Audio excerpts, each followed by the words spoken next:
So, is there any truth to the rumour that Theresa May has already signed away the independence of the military? Yes, I mean, all this has been going through for years. This isn't something that's happened in the last year under Theresa May. I mean, I was an MEP for 15 years. In my first term, one of the first things I went to was a meeting in NATO and got talking to people there for European Parliament and whatever. And it was obvious, because I was, in the first term, I should add, that I was asked by the leader to be the spokesman on security and defence. And it was obvious that what they were doing was merging the armed forces of the European Union into a single entity. It would take over time because it had to be done gradually, and it would be done by three main methods, which was merging them in terms of procurement, command and control structures, and communications. And this is what the Galileo satellite system was all about. We were told constantly that it was commercial. It was commercial. Even, eventually they had to admit in a committee meeting that, well, actually nobody was prepared to pay any money to use it because they could get the same system free of charge from the Americans, GPS. So therefore then it was admitted, well, yes, it was actually about for military use. So they've been doing this for a long time, very gradually. And in fact, what few people realise is the idea of a European army predates the European Union.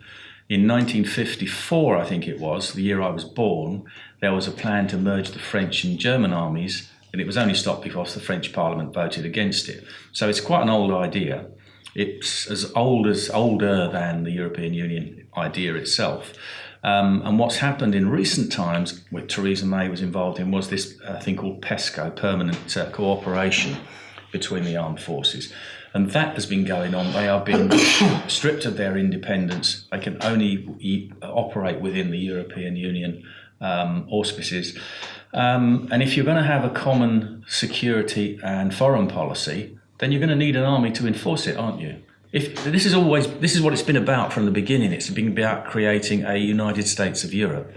And we know all the attributes. Everyone goes through them all the time. You know, they've got a de facto government in the Commission. They've got a single currency. They've got a central bank. They've got a parliament. They've got a flag, blah, blah, all the rest of it. Well, you need an army, don't you? You can't be a state without an army. They're only missing two things. They're missing tax-raising abilities and then military force.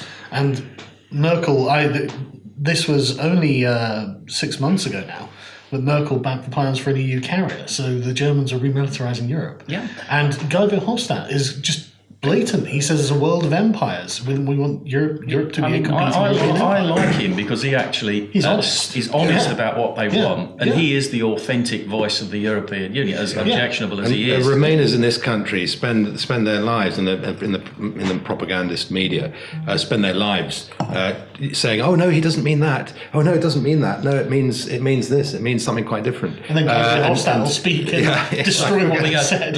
Back on when I was on this thing in NATO, the chap who was the chair of my committee was a German academic called Herr von Vogel, who was an MEP then. It was, he retired after that because he's getting on a bit. And after we had this meeting with NATO and we were having a drink session, I said, "Look, Professor," I said, "isn't it true that this is about the creation of a European army?" And he said, "Well," he said, we want a single member of NATO, not 17 or whatever different European members of NATO." And I went to another meeting where this question was asked of somebody on the platform with German. I can't remember his name now, but he was a minister from Germany. And he said, "Oh, yes, of course it is about creating an army, but we can't talk about it because we're Germans. People get upset, especially the British." Yeah. So it's what they want, it's what they're doing. We've got long memories. What I don't understand about the Remainers is the contradiction in their position. If you said to them, do you want a European army and an undemocratic government from Brussels? They'd probably say no. Dangerous fantasy. In which case, why are they in favour of the European Union? I've got more respect for people who want to be part of that empire. When I used to sit in the European Parliament, I used to think, well, wouldn't it be nice if you could actually agree with where they're going and want to be part of this? Because this is their identity.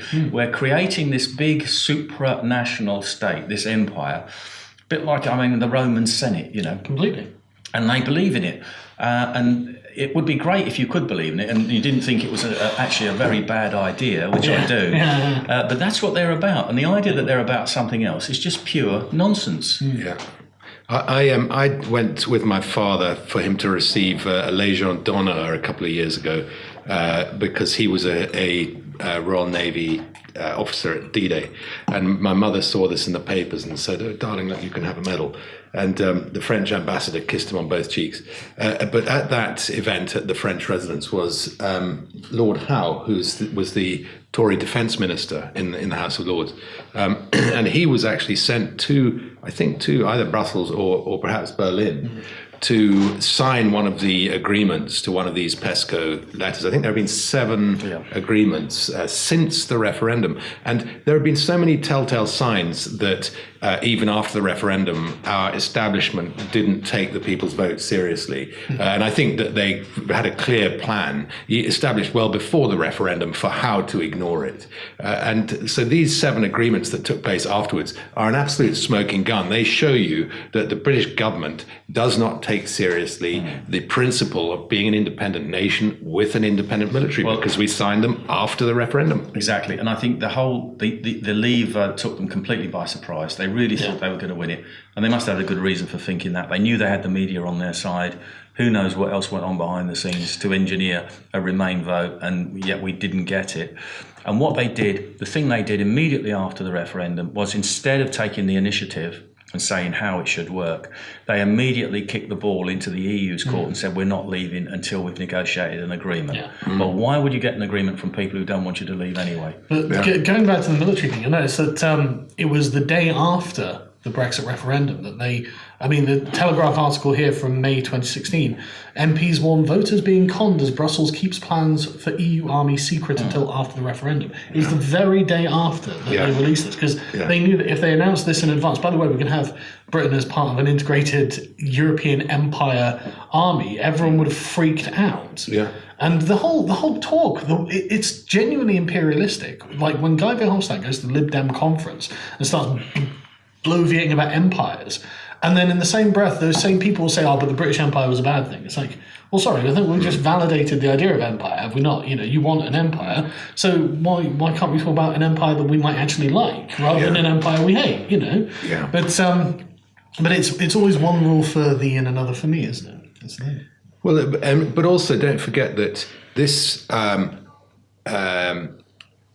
obstruction, opposition to a single European empire goes back hundreds, if not thousands of years in British history. So if you look at Pitt blockading Europe, navally, so that we could have good access to the oceans, the thoroughfares of the world, and trade and so on, so on. This has been going on for a long time. The War of Spanish Succession and John Churchill. This was all about preventing a giant hegemonic empire in Europe. That's it, and it is about having a degree of national freedom. There's no question that Britain, as an island, has a different mentality. I think because we're an island, we think of ourselves as being somehow a club, a group of people together as a nation who have a clearly defined land. Whereas if you go back 100 years or 200 years and you look at the borders of mainland Europe, they're in almost the differences are they're constantly changing, being re-agreed, negotiated, wars being fought. Switzerland probably is an exception to that in that it's had many hundreds of years of stability. But we think of Italy as somehow being a country that's always existed, but modern Italy is a very recent country, effectively. Same with Germany. And Germany. So we have. That's why we have a different mentality. I remember talking to a friend of mine who's German right after the referendum, and he said the thing is about your vote to leave is that you're British. So when people ask you where you come from, you say, I come from England, I come from Great Britain. And your partner said the difference is that if people ask me where I come from, I would rather say that I'm European than say that I'm German. Well, but